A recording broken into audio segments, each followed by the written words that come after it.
plus d'examen, c'est le moniteur qui vous délivre le permis. Donc, je vous ai déjà fait une vidéo là-dessus. Donc, passez en boîte automatique si vous avez des grosses difficultés. Alors, je ne sais plus qui c'est qui m'a demandé la boîte automatique. Donc, j'ai un ami ici qui, je lui ai demandé, rien que pour toi, je lui ai demandé de me prêter sa boîte automatique. Et il est à côté de moi, il va vous montrer un peu sa boîte automatique. Alors, je vous rappelle qu'ici, on a le P, qui veut dire parking. Attention, ce n'est pas un frein à main, ok? C'est parking, c'est pas un frein à main. Je vous expliquerai, je vous ai déjà expliqué, c'est une petite tige qui va sur on va dire la boîte de vitesse, qui empêche la voiture d'avancer, mais ce n'est pas un frein qui bloque les roues. Et ici, vous avez, je ne sais pas si vous voyez bien, le R qui veut dire recul, d'accord, marche arrière.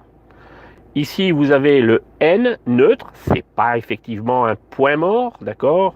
Il faut pas trop rouler en neutre, hein, il faut pas trop le mettre. D'ailleurs, au feu rouge, etc. On évite de mettre le neutre, on reste plutôt en D et on a le pied sur le frein. Ok. Voilà. Il y a deux écoles. Il y a ceux qui disent ouais, moi au feu rouge, je mets sur N et pas sur D. Moi, je vous déconseille, vous mettez, vous restez en D au feu rouge, d'accord. Et N uniquement, par exemple, si vous devez vous faire remorquer ou bien si vous faites un lavage et la voiture doit avancer un tout petit peu sur les rails, vous mettez sur N. Mais habituellement, on reste sur D. Maintenant, vous vous garez derrière, il y a plein de voitures, vous vous garez.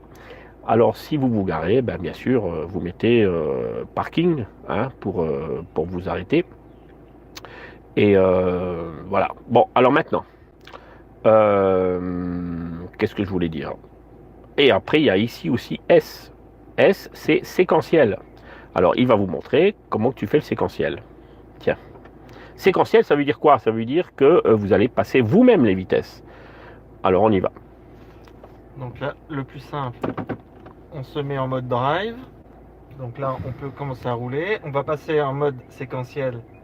On appuie sur la gauche. Mmh. Et là, on voit le séquenceur qui est activé. Donc on est bien en mode séquentiel. Et là, on donne une impulsion vers l'avant ou sur l'arrière pour monter ou descendre les rapports, tout simplement. Alors, par exemple, vous êtes en côte. Vous voulez avoir plus de reprises. Hein, vous voulez avoir plus de reprises. Ah ben, vous mettez sur séquentiel et vous poussez les vitesses. Il suffit de donner une impulsion. Alors, hein, tu peux dire un peu comment tu donnes l'impulsion avec ce levier. Tout simplement. Voilà, un petit coup comme ça, par exemple, là. Il vient de mettre là. Voilà. Alors, par exemple, tu es en première, tu démarres. Tu fais hop, un petit coup vers l'avant. Là, la voiture, oh, il accélère, hop, il monte dans les tours, hop, il veut. Après, hop, il met la 3, hop, il met la 4. Maintenant, il veut rétrograder parce qu'il y a un virage. Hop, il met la 4, la 3, hop, et il met la 2. Voilà, c'est comme ça qu'on fait. C'est ça le séquentiel. Et quelquefois, vous avez le séquentiel ici à côté du volant. Hein. Vous tirez comme ça, tac, tac, pour monter les vitesses. Et de l'autre côté, vous appuyez pour descendre les vitesses. Vous aurez plus et moins. Donc ça, c'est le séquentiel. Mais bon, vous me posiez surtout des questions sur la boîte automatique. Oui. Tu as autre chose à dire? Oui, un gros avantage, enfin, l'utilisation du séquentiel, on le met quand on est dans une descente. Dans une descente, si on reste en mode automatique, la voiture va avoir tendance à passer les vitesses, elle va être entraînée par la pente. Dans ces cas-là, si on veut faire jouer le frein moteur, on passe en mode séquentiel. Et là, la vitesse sera bloquée et on va être en frein moteur. Voilà. Donc, je ne sais pas si vous avez des questions. À l'auto-école, c'est R, N, A et M+. Oui, oui, oui, oui. Mais tu as également le D. Hein. Tu as également le D. C'est la même chose. Alors, vous avez toutes sortes de boîtes automatiques. Ok. Vous avez même des boîtes automatiques avec des chiffres 1, 2, 3. Il y a aussi le H. Il y a toutes sortes de choses. Je vais vous faire un petit livret PDF pour ça. Ok. Voilà. Alors maintenant, je vais vous laisser. Vous avez l'essentiel ici sur la boîte automatique. Maintenant, sur ma formation, attention, je vous ai fait aussi des manœuvres en boîte automatique où je vous explique, je roule une voiture automatique et je vous explique comment faire un demi-tour, un rangement bataille en boîte automatique. Donc, n'hésitez pas à prendre ma formation. Hein. Voilà, donc c'est très simple. P, R, N, D et séquentiel. Donc, ce qui est important en boîte automatique, surtout pour ceux qui galèrent avec les priorités à droite, c'est que vous ne vous occupez plus du rétrogradage, du calage, de la boîte de vitesse. Vous restez sur D, vous roulez et vous vous préoccupez uniquement de l'environnement. C'est ça l'utilité de la boîte automatique. C'est vous restez sur D, vous freinez, vous accélérez. Ah tiens, combien tu as de pédales? Est-ce qu'il y en a 4? Est-ce qu'il y en a 3? Il y a combien de pédales? Là, on est sur 2 pédales. 2 pédales. Tiens, il n'y en a que 2. Vous voyez, en boîte manuelle, vous avez 3 pédales. Alors, comment tu fais alors, justement, avec ces pédales?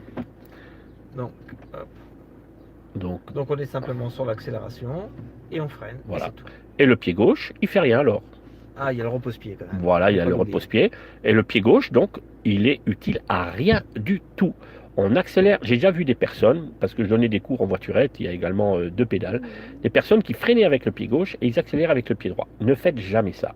Alors, tu vas faire une démonstration, tu accélères et tu freines. Voilà, et tu accélères et tu freines. Voilà. C'est comme ça qu'on fait les manœuvres. Hein. Alors en manœuvre, ben, vous lâchez un peu le frein, vous freinez, vous lâchez le frein. Alors lorsqu'on lâche le frein, la voiture, est-ce qu'elle avance celle-là quand on lâche le frein? Ou il faut accélérer légèrement? Non, non, en fait, ici, on est souvent en mode, comment dire, avec le... Ah oui, l'aide au démarrage. Non, pas le démarrage. Donc ça fonctionne bien. On est en, comment dire, limitateur de vitesse, mais en mode adaptatif. Ouais. Donc en fait, la voiture se cale sur la vitesse du véhicule qui est devant. Donc c'est vrai qu'on perd un peu l'habitude de... D'accord. Mais maintenant, tu fais une manœuvre, tu fais par exemple un demi-tour. Mais quand on lâche l'accélérateur, la voiture a tendance à freiner. Voilà, à ralentir. Donc on est quand même en mode sécurité. Imagine, tu fais un créneau. Qu'est-ce que tu fais? Là, si je fais... Sans la boîte de vitesse, avec les pédales, qu'est-ce que tu fais à un créneau? Donc, en lâchant, il faut accélérer un peu. Une légère impulsion quand on passe en mode marche arrière. Ouais. On passe en mode, donc on est sur le frein. On met la marche arrière. Et de toute façon, dès qu'on lâche le frein, la voiture va partir tout doucement et après ça, on va sur l'accélérateur.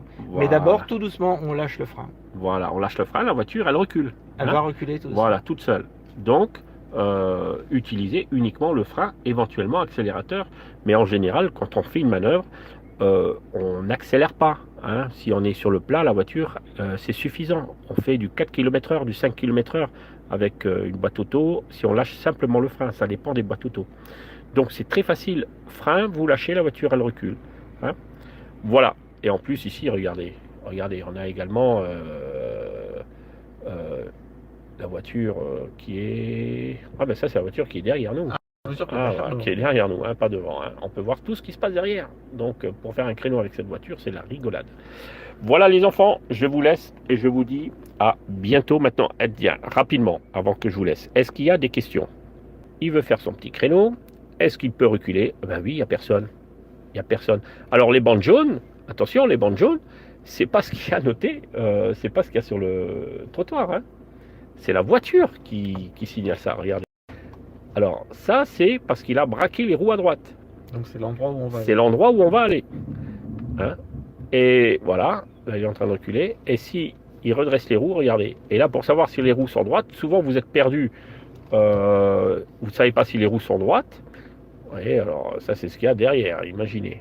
Regardez. Alors là, on peut reculer sans regarder le rétroviseur. Mais bon, attention, au permis, vous n'avez pas ça. Hein. Au permis, il faut tourner la tête. Ok, c'est pas beau ça? Ça, c'est les véhicules modernes. C'est une Volvo, c'est quoi comme voiture ça? XC60. XC60, ça rigole pas ici. Voilà, alors sur ce, je vous dis à peut-être ce soir, je vous ferai un petit live. Et puis, bien sûr, demain, si vous avez besoin, si vous avez des questions, je vous réponds dans les lives. Alors, merci mon ami pour m'avoir prêté ta voiture. Et puis, je te dis à bientôt et à bientôt tout le monde.